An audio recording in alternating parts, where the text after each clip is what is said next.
All right, everybody, and now we're going to do a movie review. We're going to be talking about a movie that a lot of people have been talking shit about, the 2024 The Crow. Directed by Rupert Sanders, starring Bill Skarsgard, FKA Twigs, and Danny Houston. Very excited to talk about this. I watched it today, and I got some thoughts. So let's dive into The Crow.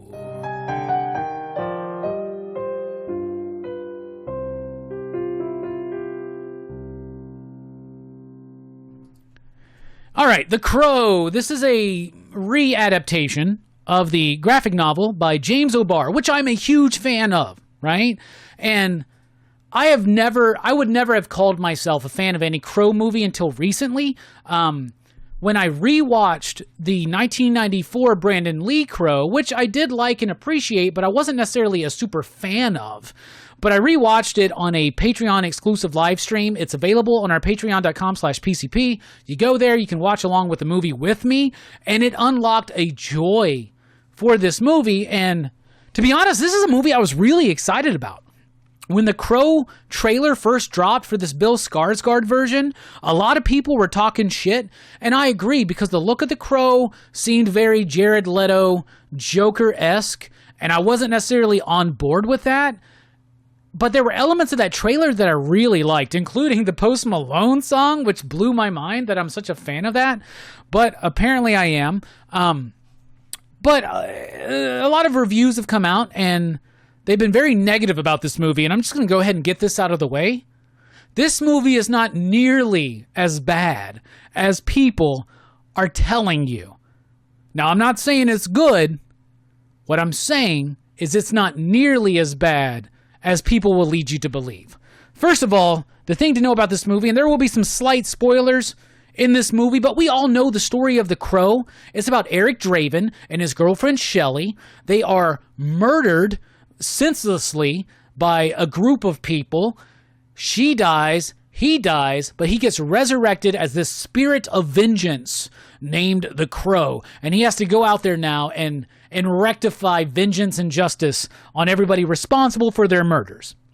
So that's not really a spoiler, but I will be spoiling some of the, I guess, nuanced ways that this movie dives into a different pool than the original 1994 Brandon Lee film and from the James O'Barr graphic novel. First thing it does is it really builds up the relationship between Eric and Shelley. That is what this movie does very, very well. Bill Skarsgard and FKA Twigs and Skarsgard do a great job of making me fall in love with their love story. The entire first act of this film, and even the first bit of Act 2, is all focused on them and their love story. And Bill Skarsgard plays this version of Eric Draven. It's a little bit different. You know, he's still kind of a poet. He still has his issues, but like, we saw a little bit, or we got to know a little bit of Eric's life pre-Shelley, but not really in that graphic novel. So this is something that the filmmaker is bringing in that's a little bit different from that original novel and from the original movie. Once again, don't look at this as a remake of the Crow movie. Look at this as a new adaptation of James O'Barr's work.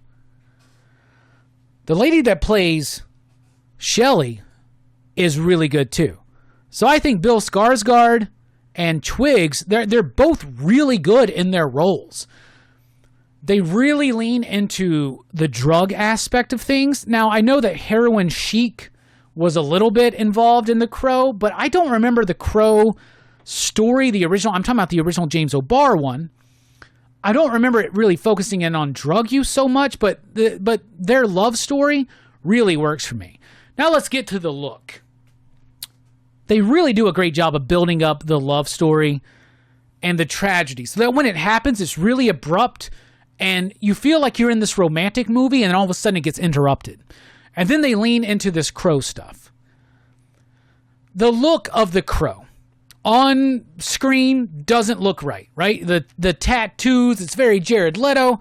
I'll tell you what, in the movie, it doesn't bother me, and it actually makes a little bit of sense. Like, I'm not saying they go out of their way to explain the tattoos, but they do talk about them. But it's not that big of a deal in it, but it does, to me, kind of... There's a bit about the tattoos that really is important to this movie. And it's about a shared tattoo that Shelley and Eric have. I really bought the love story between Shelley and Eric here. I thought they had great chemistry, and I was down for it. I was down. And then the murder happens. He becomes the Crow. I'll be honest with y'all. In the movie, the look looks just fine. But most of the movie, even post his resurrection, is just him kind of like bumbling around, not really knowing what to do, because Eric Draven is not a vengeful killer. He's not John Wick. He doesn't have this like this lineage or this like memory of like how to inflict pain and be a badass and fight and all that kind of shit. So most of the movie, he's just kind of bumbling around trying to enact this path of vengeance. And at one point, he actually fails in the movie. Then he has to make a big decision that leads to him being the Crow that we know. That's when he gets the superpowers. They literally blow up his muscles and shit, but it's actually a cool scene. And it's dumb, but at the same time, it's not bad. Yeah, a movie can be dumb, but not bad. This movie's a little dumb at times, mostly in the second half of the film, but it's not bad. I don't think it's a bad movie. I really don't. And when he does adopt the look of the Crow, it works. It works. And it's bloody. The eye makeup, the lip makeup, like it all seems to work for me. They don't over-explain it, but it's explained just enough that it does not work for me. And it feels very tragic. And it adds an aesthetic sensibility to it. In the third act, though, when he does his big thing of vengeance, the third act's where it starts faltering for me. He goes on this very bloody and very violent tirade during an opera, and the music in the film is 2024 goth, I guess I would say. I'm not saying that it touches a candle to the Joy Division inspired music from like Nine Inch Nails and The Cure that we get in the original Crow soundtrack. Dude, that Cure song, Burn, that's one of the best songs in a comic book movie of the 90s.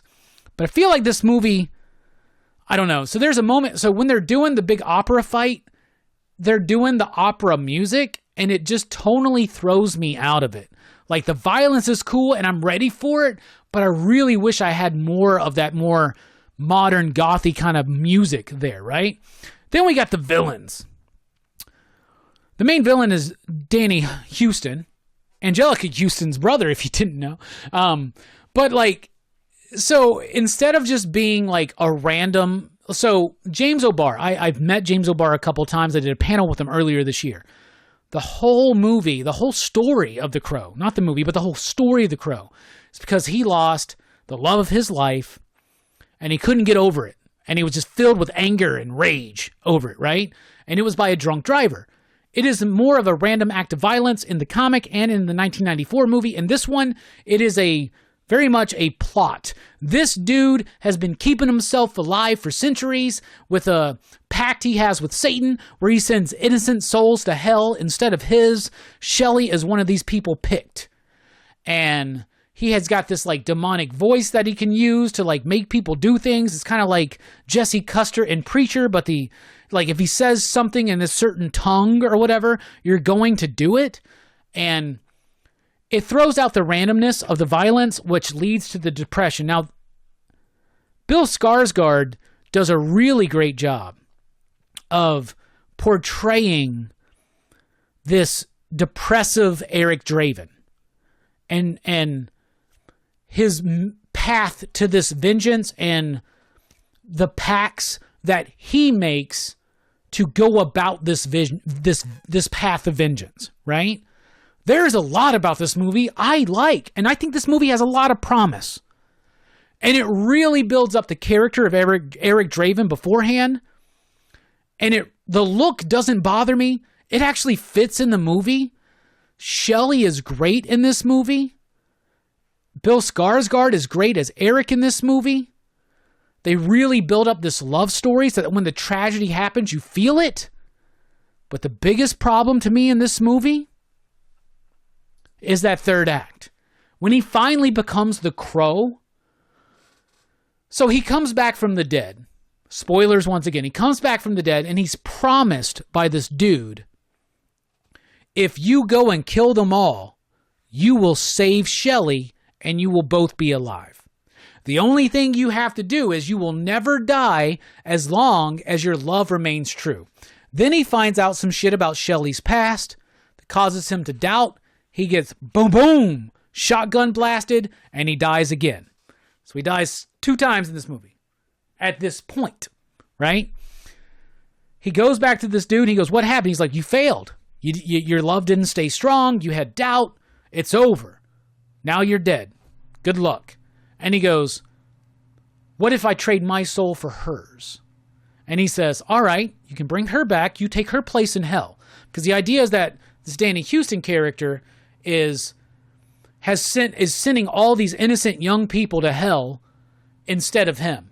So he's like, if I kill this dude, trade my place in hell. Because he's like, at this point, and I like this, that he actually fails in his mission of vengeance.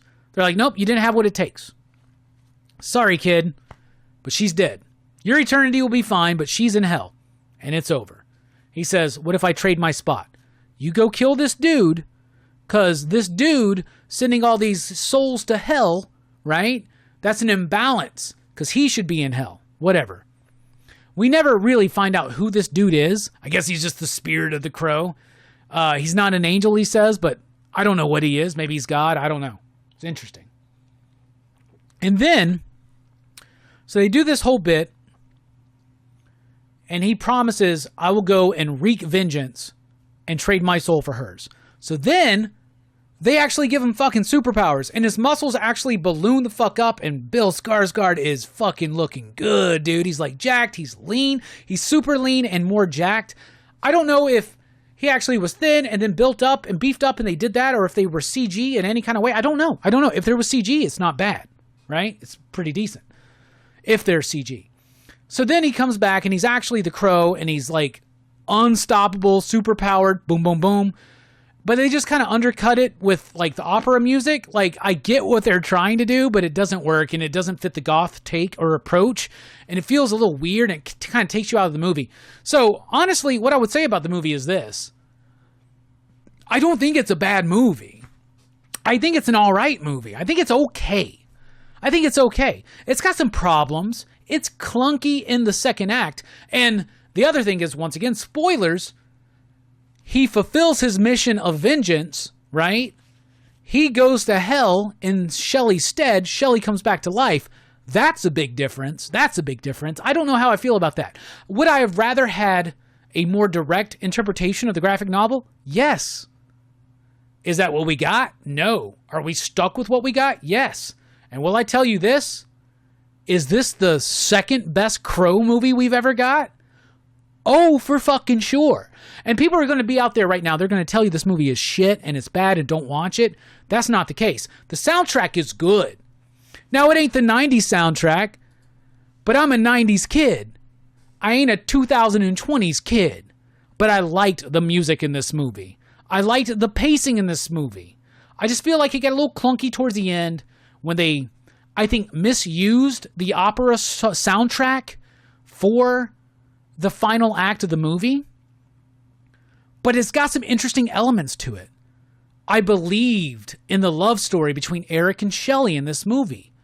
I think that Bill Skarsgard did a fantastic job with what he did. It's not his fault they put the wrong song during like his most bloody moments of the movie. And I get that they're trying to do something different there, but it just didn't quite land for me. It's got some very violent and brutal moments. I don't think Shelley should have been brought back, but it's too happy of an ending, even though he damns his soul to hell. I don't know. But there's a part of me that likes this movie. There's a part of me that likes this movie.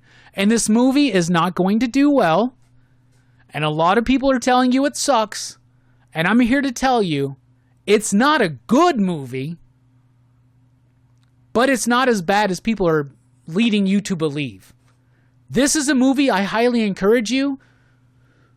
Wipe away all of your love of the 1994 Brandon Lee classic movie and embrace more of the James O'Barr nature of it and see how they reinterpret that.